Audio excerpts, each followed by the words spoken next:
The boy king's ascent around 1341 BC. In the final years of the reign of the heretic Pharaoh, Akhenaten, a son was born to an unknown mother. The boy's name was Tutankhamun, meaning living image of the Aten, reflecting his father's devotion to the sun disk god, Aten. He was raised in the shadow of Akhenaten's radical religious reforms, a period of intense social and political upheaval that had alienated many of the period of intense social and political upheaval that had alienated many of the traditional priesthoods and disrupted the ancient order. When Akhenaten died, the exact circumstances are unknown. The young Tutankhamun, still a child, ascended to the throne. The real power behind the throne lay with his advisors, particularly the shrewd and ambitious Ai and the battle-hardened general Horemheb. They were determined to restore the old ways, to reverse Akhenaten's religious revolution and reclaim the lost glories of ancient Egypt. The first act of the new reign was to abandon Akhenaten's newly built capital city of Akhetaten, modern-day Amarna, and move the court back to Thebes. Tutankhamun's name was changed to Tutankhamun, living image of Amun, and he began the slow, arduous process of restoring the temples of the traditional gods and dismantling the cult of Aten. The boy king was now the instrument of a religious and political counter-revolution. His reign was a period of restoration, but it was also a time of instability, with the young pharaoh caught between the competing ambitions of his advisors. The Valley of the Kings and the Curse. The Valley of the Kings, located on the west bank of the Nile River across from Thebes, had been the burial place of pharaohs and their consorts for centuries. The dry climate, the limestone cliffs, and the remote location made it an ideal site for the elaborate tombs that were central to Egyptian beliefs about the afterlife. Like his predecessors, Tutankhamun prepared for his death by ordering the construction of a tomb in the valley. However, his reign was tragically short. He died at the young age of 18 or 19 under mysterious circumstances. The cause of his death is still debated by scholars, but theories range from a broken leg that became infected, to malaria, to even murder. Whatever the cause, his death was sudden, leaving unfinished work to be quickly completed. His tomb, though constructed, was smaller than that of other pharaohs, perhaps because of the unexpected nature of his passing. His burial chamber was cramped and hastily decorated, but it was still filled with the magnificent treasures that were considered necessary for the pharaoh's journey into the afterlife. His tomb was sealed, and over time, the entrance was lost, buried under the rubble of later tomb construction. Legend has it that a curse protected the tomb, though such legends were not present in the official Egyptian records. The discovery of a lifetime for centuries. The Valley of the Kings had been plundered by tomb robbers.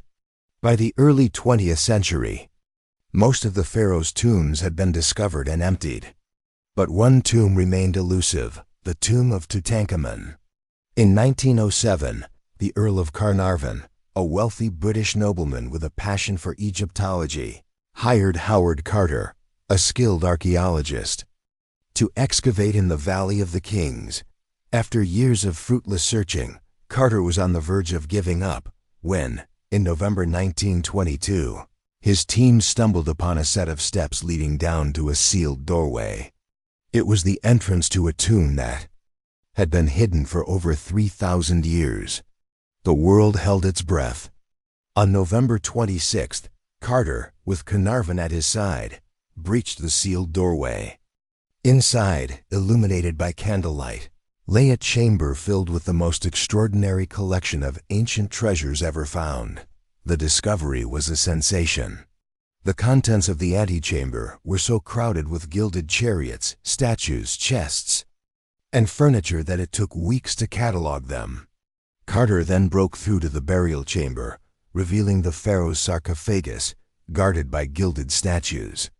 The world was captivated by the beauty, artistry, and historical significance of the find. The tomb's contents offered an unprecedented window into the life and death of a pharaoh. Treasures unveiled. The meticulous work of clearing and cataloging the tomb's contents took nearly 10 years. The treasures of Tutankhamun were an archaeological treasure trove of unparalleled richness. They included the pharaoh's funerary mask, made of solid gold and inlaid with precious stones, a series of nested coffins, culminating in a solid gold sarcophagus that held the pharaoh's mummified remains, numerous gilded statues of the pharaoh and the gods, a vast collection of jewelry, amulets, and ritual objects, and even the boy king's golden sandals. The artifacts were not just beautiful. They were also incredibly informative. They provided insight into the religious beliefs, the art, the craftsmanship, and the daily life of the ancient Egyptians. They showed a pharaoh who, despite his short reign, was a powerful and wealthy ruler. The objects, many still perfectly preserved after thousands of years, were a testament to the skill and artistry of the ancient Egyptians. The discovery of the tomb revealed a society with refined taste and a complex view of the afterlife. The discovery offered a glimpse of a vanished world, the curse, and the mysteries. Discovery of Tutankhamun's tomb also gave rise to a legend that continues to fascinate and intrigue people to this day. The curse of the pharaohs. Shortly after the opening of the tomb, the Earl of Carnarvon died, supposedly from an infected mosquito bite. Other people connected with the discovery also died under unusual circumstances, including several of Carter's staff. The newspapers and the public seized on these deaths, linking them to the pharaoh's supposed curse. There is, of course, no scientific evidence to support the existence of the curse, but the legend helped to create a powerful aura of mystery and romance around the discovery, captivating the public's imagination. It is worth noting that of all the people associated with the tomb's discovery, Howard Carter himself lived for another 16 years, dying peacefully in his sleep. The mysteries surrounding Tutankhamun, however, are far deeper than the sensational claims of a curse. Historians have debated the cause of his death for decades. The state of his mummified remains revealed that a bone in his leg had been broken, which may have led to an infection. Some have suggested he was murdered, possibly by a blow to the head. DNA analysis has revealed that he suffered from a number of medical conditions, including malaria. The precise cause of his death remains unknown. The true story of Tutankhamun and the events that led to the discovery of his tomb remain filled with questions and endless intrigue. The legacy of a boy king. The discovery of Tutankhamun's tomb had a profound and lasting impact. It transformed the study of Egyptology, and it captivated the world. The treasures of Tutankhamun became symbols of ancient Egypt and the glory of its civilization.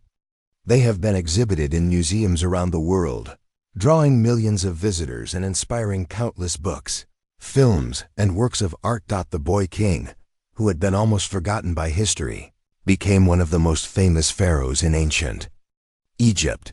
He represented the mystery and magnificence of a lost world. The discovery helped to revitalize the Egyptian tourism industry and to give the Egyptian people a renewed sense of pride in their rich cultural heritage. The discovery of Tutankhamun's tomb was more than just a spectacular archaeological find. It was a cultural phenomenon. It has become a reminder of the enduring fascination of the human past, of the power of art and beauty, and of the profound mystery that surrounds life and death. Tutankhamun's legacy endures, not just in the breathtaking treasures that were found in his tomb, but also in the enduring sense of wonder and fascination he inspires. Scientific revelations in the decades following the initial discovery. The study of Tutankhamun and his remains evolved with scientific and technological advancements. The boy king's mummy, which had been handled somewhat crudely during the initial autopsy in 1925, became the subject of intense modern scientific scrutiny, offering new and often surprising insights. In 1968, an X-ray examination of the mummy revealed a bone fragment inside the skull, leading to a tantalizing but ultimately unsubstantiated theory that the young pharaoh had been murdered by a blow to the back of the head. However, a far more detailed CT scan in 2005 debunked this theory, suggesting the fragment was likely dislodged during the mummification process. This same scan, however, revealed a severe compound fracture to his left thigh bone, which had occurred shortly before his death. This led to a new and widely accepted theory that Tutankhamun had suffered a serious accident, perhaps falling from a chariot, and the resulting broken leg had become badly infected, leading to a fatal case of gangrene or blood poisoning. Further DNA analysis in 2010 provided a stunning look into the boy king's family tree and his personal health. The study confirmed that his father was indeed the heretic Pharaoh Akhenaten. More shockingly, it revealed that his mother was not Akhenaten's famous wife, Nefertiti, but an unidentified mummy known as the Younger Lady, who was also Akhenaten's full sister. This meant that Tutankhamun was the product of a direct brother-sister incestuous union, a practice not uncommon among Egyptian royalty to preserve the sacred bloodline. This genetic inheritance likely left him with a host of health problems. The DNA tests revealed evidence of a clubfoot, a bone disease, and most significantly, the presence of the parasite that causes malaria. The final picture that emerged was not of a murdered king, but of a frail and physically compromised young ruler, whose death was likely the result of a combination of his congenital health issues and a debilitating accident.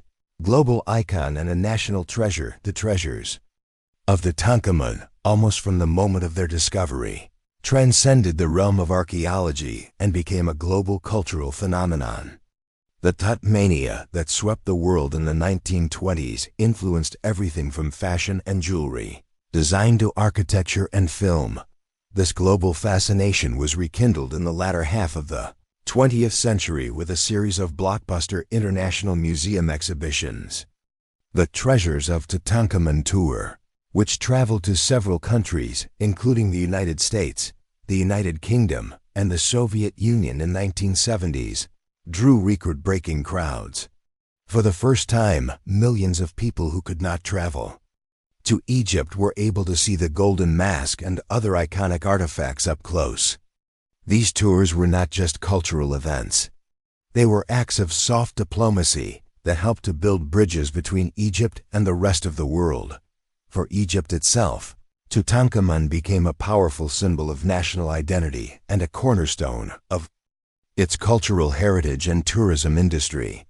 The priceless artifacts, now housed in the Egyptian Museum in Cairo and being moved to the new Grand Egyptian Museum, are a source of immense national pride. They represent a direct, tangible link to the glory of the pharaonic past and serve as a powerful reminder of Egypt's unique and enduring contribution to human history. The boy king who was hastily buried and almost forgotten has become, in the modern world, the most famous and recognizable ambassador of ancient Egypt, the enduring mystery in the end. The story of Tutankhamun is a story of two lives. The first was the short, politically turbulent, and physically frail existence of a boy who ruled a great empire in a time of transition. His reign was significant not for its great conquests, but for its restoration of the old religious order, a crucial act that shaped the future of Egyptian culture. The second is his extraordinary afterlife, a 3,000-year slumber in a hidden tomb, followed by a spectacular reawakening in the 20th century that granted him a level of fame and immortality that few of the greatest pharaohs, like Ramesses or Thutmose, ever achieved. Despite all the scientific analysis and historical research, a powerful aura of mystery still surrounds him. The exact circumstances of his death, the intricate details of the court politics that swirled around him, and the precise identity of his mother remain subjects of intense scholarly debate. It is this combination of breathtaking treasure, scientific inquiry, and enduring mystery that ensures the story of Tutankhamun, the boy who was once a king, will continue to captivate the world for generations to come. His true legacy is not the gold in his tomb, but the endless human fascination with the lost world he represents.